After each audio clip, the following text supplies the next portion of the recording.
Hello everyone, আসসালামু আলাইকুম। আশা করি সবাই অনেক বেশি ভালো আছেন। আলহামদুলিল্লাহ, আমিও ভালো আছি।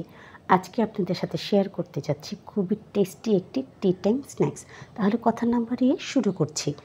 এখানে আমি নিয়েছি ব্রেড ক্রাম্বস, সেদ্ধ আলু, পেঁয়াজ, পুদিনা পাতা, chilli flakes, chaat masala, oregano আর লবণ। প্রথমেই আমি ব্রেডগুলোর চারপাশ কেটে পরিষ্কার করে নিচ্ছি। এখানে আমি শুধু ব্রেডের সাদা অংশগুলোকে ইউজ করব। ব্রেডের যেই চারপাশে আমি কেটে রাখছি, এগুলি দিয়ে আমি আবার ব্রেড ক্রাম্বস তৈরি করে নিব। বাড়িতে এই ব্রেড ক্রাম্বসগুলো তৈরি করা কিন্তু খুবই ইজি, কিছুই করতে হবে না। আপনারা চাইলে টোস্ট করে গ্রাইন্ড করে নিতে পারেন বা সরাসরি গ্রাইন্ড করে নিয়ে নিলেও আপনার ব্রেড ক্রাম্বস তৈরি হয়ে যাবে। এখানে আমার ব্রেডগুলো তৈরি হয়ে গেছে। এবার আমি সেদ্ধ আলুগুলোকে গ্রেট করে নিচ্ছি। এখানে আমি 3টি আলু ইউজ করেছি। আপনারা চাইলে এই আলুগুলোকে ম্যাশ করেও নিতে পারেন, কিন্তু আমি এখানে গ্রেট করে নিয়েছি। তাতে করে এখানে কোনো বড় চান্স থাকবে না। আমার আলুগুলো সেদ্ধ হয়ে গেছে। এবার এখানে আমি দিয়ে দিচ্ছি পরিমাণ মতো লবণ, তারই সাথে দিয়ে দিচ্ছি চাট মশলা। এরপর এখানে আমি দিয়ে দিচ্ছি চিলি ফ্লেক্স, তারই সাথে এখানে আমি দিয়ে দিচ্ছি অরেগানো, পেঁয়াজ কুচি আর পুদিনা পাতা কুচি। পুদিনা পাতা কুচি দেওয়ার ফলে এখানে টেস্ট এবং ফ্লেভার দুটোই খুব ভালো আসবে। Please subscribe to my channel and press the bell icon, তাহলে নোটিফিকেশনটি সবার আগে আপনার কাছেই যাবে আর ভিডিওটি সবার আগে আপনি দেখতে পাবেন। এবার এখানে সবগুলো উপকরণকে আমি খুব ভালো করে হাতের সাহায্যে মিশিয়ে নিচ্ছি।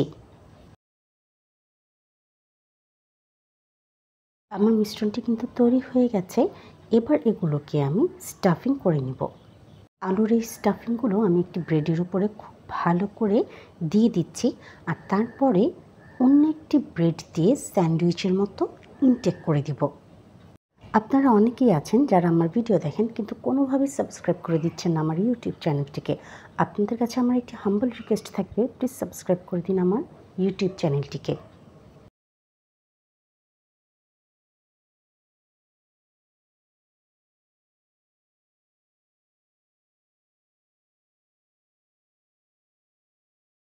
আমার আলুর এই স্টাফিংগুলো কিন্তু খুব ভালো করে মেখে নেওয়া হয়ে গেছে। এবার আরেকটি ব্রেড দিয়ে আমি স্যান্ডউইচ বানিয়ে নিচ্ছি। এবারে একটি ব্রেড নাইফ দিয়ে এই স্যান্ডউইচগুলোকে আমি ছোট ছোট করে 4টি ভাগে কেটে নিচ্ছি।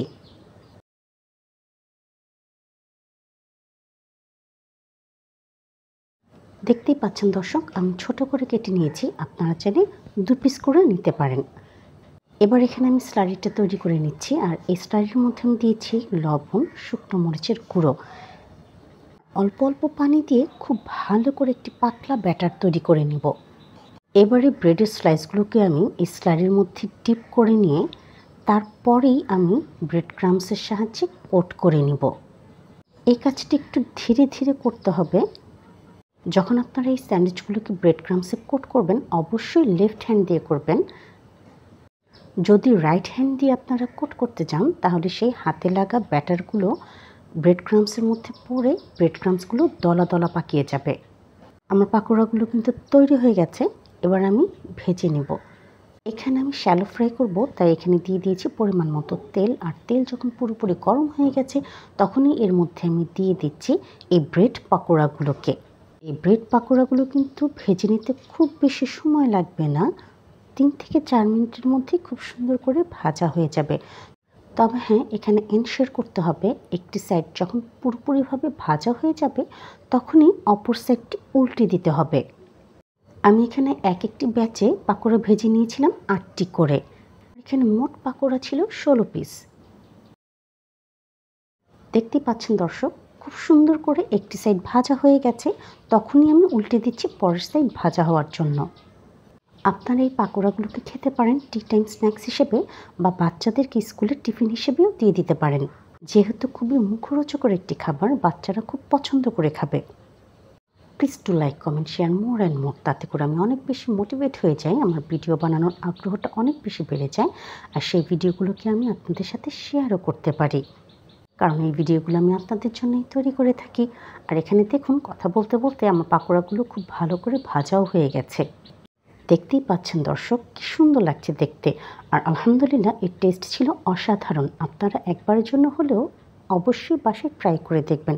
আর আমার ভিডিওটি যদি আপনাদের ভালো লেগে থাকে তাহলে অবশ্যই সাবস্ক্রাইব করে দিবেন আমার ইউটিউব চ্যানেল থেকে। সবাইকে আন্তরিকভাবে ধন্যবাদ সাথে থাকার জন্য।